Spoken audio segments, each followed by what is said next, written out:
La Russie et l'Ukraine ont échangé 205 prisonniers de guerre chacun vendredi, dans le cadre d'un accord lié à un cessez-le-feu de 3 jours au début de ce mois, négocié par le président américain Donald Trump. Le président ukrainien, Volodymyr Zelensky, a déclaré qu'il s'agissait de la première étape d'un échange plus important de prisonniers de guerre, après que Kiev et Moscou ont convenu d'échanger 1000 prisonniers de guerre chacun, selon les termes de l'accord. 205 Ukrainiens sont à la maison. La plupart d'entre eux étaient en captivité russe depuis 2022, a déclaré Zelensky sur l'application Telegram, en publiant des photos de militaires souriants, dont beaucoup enveloppés dans des drapeaux ukrainiens. Debout à côté d'un bus avec d'autres soldats et enveloppé dans le drapeau national bleu et jaune, Yevren Yeremenko, un militaire, a déclaré qu'il était heureux d'être rentré, après avoir attendu sa liberté pendant 4 ans.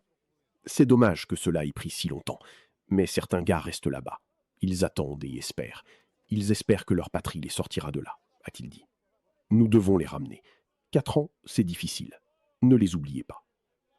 Le renseignement militaire URR de l'Ukraine a déclaré que beaucoup des militaires retournés avaient été capturés après la défense de plusieurs mois de Mariupol, une ville portuaire du sud-est tombée aux mains de la Russie en 2022.